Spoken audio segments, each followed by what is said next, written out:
Yes. Sorry. Hi guys, it's Alexa here with Co-Lonan Now, and I'm sitting down with Amanda, who is the Executive Director at Braintrust, and we're super excited to have you in studio today to talk about some important things going on in your world. Oh, thanks, Alexa. It's a pleasure to be here. I very much enjoy sharing the information of the charity, but also what we're currently working on. Awesome. So for people that are new to hearing the term Braintrust, can you give a bit of a high-level overview of what Braintrust is? Absolutely. Yeah, our name is often confusing, so I've heard a bunch of things over the years, like it's a bank, it's a college, it's a place where you can come and you can trust your brain with us. I'm not sure. But we're a nonprofit organization. We were founded in 1986, and our pillars of support are prevention, education, and just awareness. Yeah. And lobbying. So we work on a number of different things, but we kind of we know that brain injury affects the whole person as a whole. Mm-hmm. So I think one of the things that we really specialize in is bringing each player to the table. You would like to think after a brain injury that exists, within our current system. It doesn't. So as a nonprofit, we kind of rise to the occasion, bring the right people in, and wrap supports around them until that they're at least back to some level of independence and community. Yeah, amazing. So we were just chatting off camera that you've been a part of this non-for-profit for 13 years, so you've kind of seen a full decade at least of changes. Yes. And you were just saying about all the exciting stuff coming. Mm-hmm. But let's back up a bit and talk about, so for people that don't know, so I know there's different types of brain injuries, and some of them are traumatic and non-traumatic. Could you go through a little bit of like, when you say brain injury, what do you mean? So any disruption in brain function is a brain injury. So I think the number one important piece to look at first is, so the brain injury is, it's an injury that happens after birth, right? So the medical system teases that away from developmental. So when you look at things that happen during birth or FAS, those are separate from brain injury. So brain injury could be anything from lack of oxygen to the brain. So that's where we see, every time you overdose, right, there's a lack of oxygen for a certain amount of time. That will create an injury. Then there's stroke, heart attack, motor vehicle collisions. So acquired is more so something that could happen like a toxin or meningitis, like a disease in the brain, and that'll cause an injury. And then traumatic brain injury is blunt force trauma to a certain area of the head. So you'll see that with assaults. Car accidents, some people will be ejected from windshields, and the injury is just to the frontal lobe.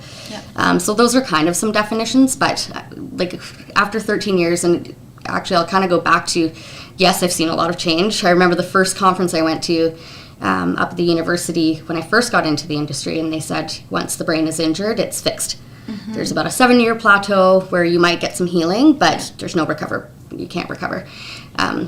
And then I think it was the next year that we brought in researchers, and they were talking about neuroplasticity, right? And so how the brain is plastic, and that actually there is a treatment model, and it's not even a rocket science one. It's simple things like diet, exercise, brain therapy, mindfulness. There's all these things you can do where the brain won't become its former self, but can form new pathways. Like exercising a bit. Yes. Exercising your brain. It's very, and it's like, it's, quality of life pieces. But unfortunately, when you're injured and concussed, you're not thinking of those simple little things, and you really need help with the routine and structure to be able to abide by those practices. So many causes. I could go on for like concussions. Yeah. So now actually, sports. So concussion has changed over the last decade too, where it used to be just called concussion, and really, and still to this day, unfortunately, isn't really recognized as a brain injury. Yeah. But it is. It's now, we call it MTBI, so mild traumatic brain injury. And so we're working on that. Like, I mean, they don't get the resources and support that regular concussions do, or brain injuries do. So it is a big gap in society, but we basically, Braintrust supports them all. Yeah. So can you talk about, how does it work? So let's say I'm suffering from a brain injury, or don't even know, do I go to your website and connect with you guys, and you guys kind of take me through a journey, or does the doctor have to refer you? How does it work? Great question. So unfortunately, it's still a mixed bag, right? So like, you could be, say you're riding your bike, you fall, you hit your head, you've got a bit of a concussion. It's kind of up to the attending clinician to understand what brain injury even is and to kind of look for those signs and symptoms of a concussion. Actually, to this day, there isn't a lot of doctors, and in medical school, there isn't a lot of education around brain injury and the causes. So there's a lack of education for all disciplines. And then, if you are lucky enough to get a referral, then sometimes you can go through the health authority, through their brain injury program. They will send us back a referral, then we will connect with the individual. But we get referrals from, RCMP, corrections, the law courts, colonial probation, OT firms. Like, we get them from anywhere you could possibly think of, the school system. And we have a full-time intake person who kind of runs through those and helps get people connected. And once they're connected, we will access medical records and then put a care plan around them and see what team. We have a number of different funding bodies, so we will place them on a team that works. And we'll work with that person mainly around, how do we get them out through this period. And sometimes that'll be clinical counseling. We have a number of counselors who are trained in brain injury, which has been fantastic. Sometimes that's socialization. It could be a number of things, but we tailor it. I don't think people realize, or at least when, I don't get to sit in your field every day, but I don't think people really realize the bigger issue here, and how big it is and broad. And you just started naming off all these things, and I'm sitting here being like, how are you guys intaking this many people? There's probably people out there struggling and they don't even know, because you're embarrassed too, because you're maybe not mentally fully there anymore, and you don't even realize it. And even dementia and all those other seniors, and you're seeing people from all different causes. And how are you guys keeping up, or what's your biggest struggle? Are you guys needing more volunteers? How do we support you? Yeah, great question. So we try our best to keep up. And we really try hard to not turn anyone away. So even if they don't qualify or if they're not a good fit for us, we have a number of partners in community that will just call up and say, hey, can you just see them today or try to help them. It's such unique work, and there's so many variables around it. So it's there are some risks, right? And there needs to be a baseline understanding about the brain, right? Because there is so many different strategies you need to use, because the brain, when it's injured, can become stimulated very quickly, right? So communication techniques, removing some of the overstimulating factors from a room. There's so much you have to think about. So I would say funding is the biggest thing, right? So brain injury gets a very tiny % of funding. And so while we're providing the direct support and building programs that don't exist, that's part of the job. The other part is me every year writing tons of grants, and hope it's a lottery. Some years you might get it, and some years we get a lot of funding because brain injury, maybe someone in the funding body is personally touched by it. But to go back to your beginning of that statement, it's 1 in 3 Canadians. That's huge. And every 3 seconds somebody in Canada sustains some level of an injury. Well, and it's just kind of like snowball effect or domino effect. Meaning this injury can change your behaviors. It can impact you from having a job and being in the community to maybe one day being homeless, or I think people don't realize that this is a big worry and a cause for maybe why our population, there's such a large growth in people that are homeless, suffering from brain injuries, which you don't don't know the case. No. And I think that's been the biggest eye-opener for me. Almost. Oh, there's a huge stigma. And so if you think about the brain is in charge of planning, sequencing. I call it playing the tape to the end. So there's an action, but you're not. A lot of our clients don't have the ability to play that tape to the end to see the consequence, right? So think of if you take a minute and think of how many steps and skills you need to rent a home and keep a home. Right? To us, it's just second nature. But those are higher level functioning tasks that, when your brain is injured in that area, you're not able to do. So yeah, we've been lobbying, we've been talking to everybody that that will listen about, yes, Kelowna has a lot of social issues right now. Yeah. A lot. Homelessness, addiction, crime. Every single one of those issues, there is brain injury living in that. Yeah. It's this nexus. And so how can we continue to get mad at and penalize a population of people that are injured and traumatized, right? So that's the narrative that I'm constantly trying to just speak about and like advocate for, where it's like, if we could invest in the therapy and the treatment from the get-go and catch them from hospital, all of these economic things that we're dealing with now as a society wouldn't be there. It's a tiny investment compared to what's happening now. So I think that I guess I'm just eternally honored to be able to like say that story, and I will keep doing it. So I might put you on the spot here. Feel free to, next question, Alexa.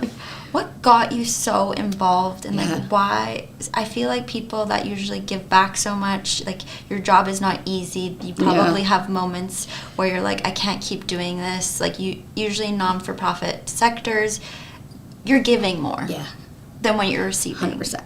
And that can be taxing on people, but is there a story behind the why for you? Or many. Yeah. Like I think that, like, so I always grew up in a house where my mom was a nurse. My grandmother, who was heavily involved in my life, was a social worker. She always worked with vulnerable populations. And so like I grew up in a service-driven home.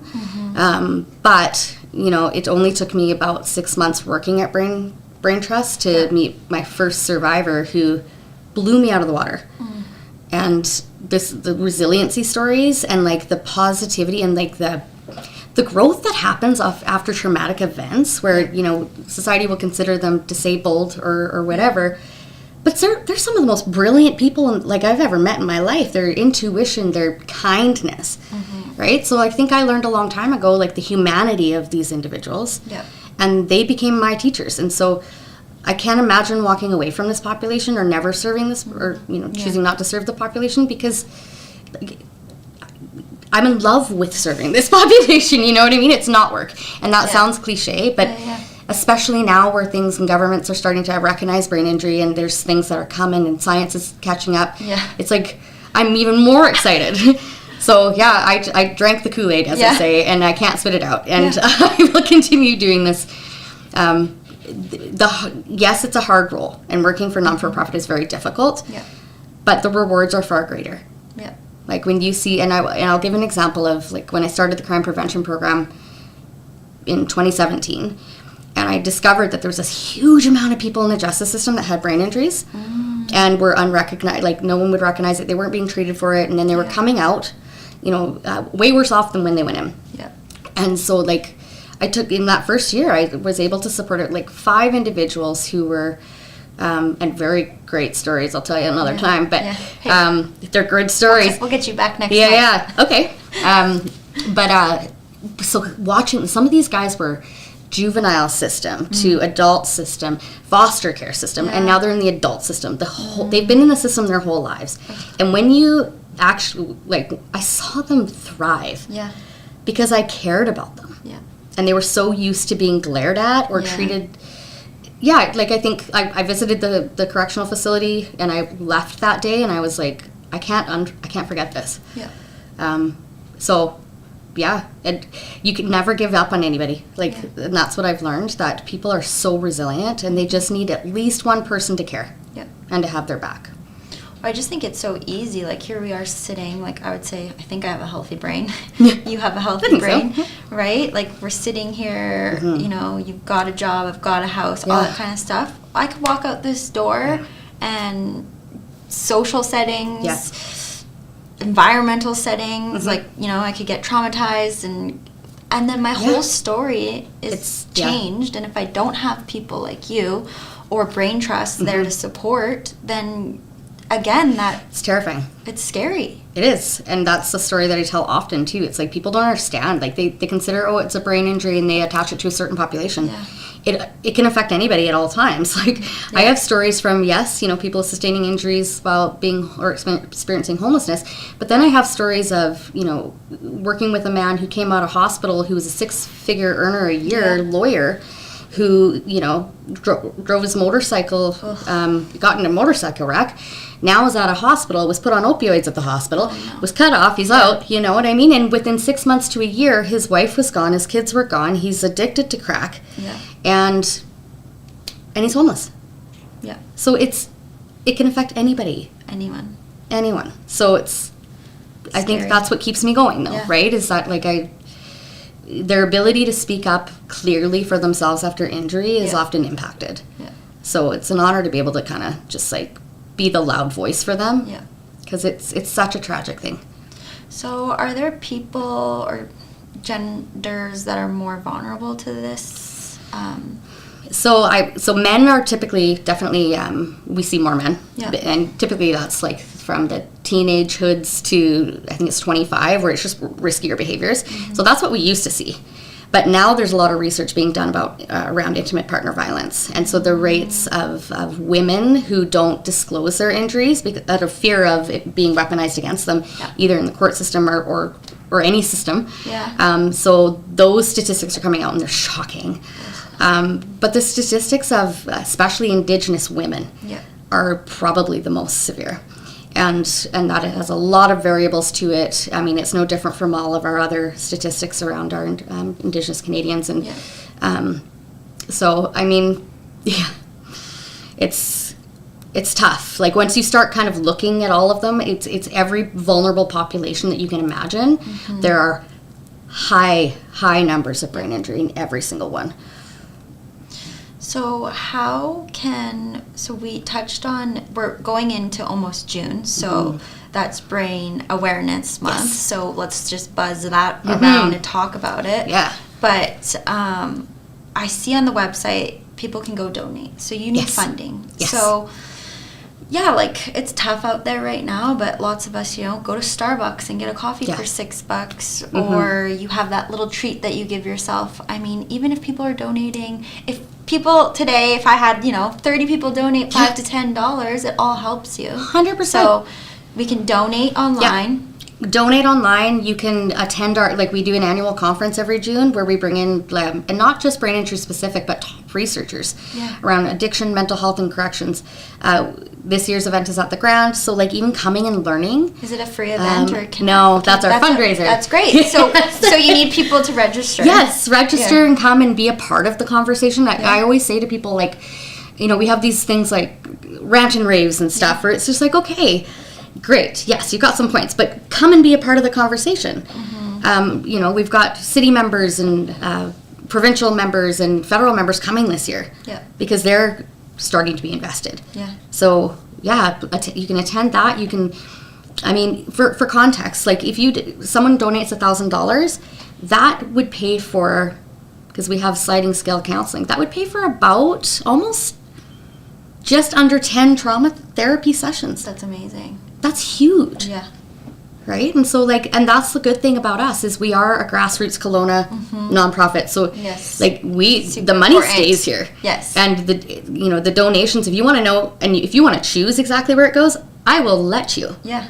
Right? So it's a conversation we can have and you can see exactly what you're doing with that donation. Yeah. Yeah. Right in our community. Right in our community. I think that's what's important because that if you go donate that you're helping someone, your neighbor maybe, or the person you cross the street, or statistics show it could very well be your neighbor. Yeah. Right? 1 in 3. Yeah.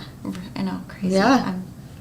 So June, what's our date? June 11th. 11th. Yes. So go buy tickets. Yes. You can find the tickets on our website. They're going live next week. Ooh, exciting. I know. And then donate online. Mm-hmm. And it sounds like some great volunteer opportunities. Yeah. Do you guys have age restriction? No. Or is it? No. Anybody that wants to come in and help, we love community. That's one of our main things, right? Is anybody that wants to come and learn and give back, doors open. Yeah. I think it's great to see. I'm seeing it more, but this younger generation, that's one thing they do seem to really want is to choose businesses that have, where start volunteering young. Like, I started volunteering young, and those are some of my best stories and those, like, moments in life where you fill your cup doing it also. Yeah. So you grow, right? Yeah. Okay, awesome. Well, we have you for a couple more sessions, so we won't share everything. Okay. But got a lot to share. We could talk about brain injuries and get in depth about it. Oh, yeah. Further, but days. I think we just want people to support and learn and go to the website, and maybe you don't know Braintrust, share it on your social channels. Please supporting, do. even a follow for you guys. That's huge. It's just the more people and the more conversation, and we all have brains. We do. It's actually the most important organ in your body. So that's why I think I'm having a hard time comprehending how, like, the upwards battle of understanding, or why it's not bigger. It's invisible, and that's what 90% of our clients will say is that.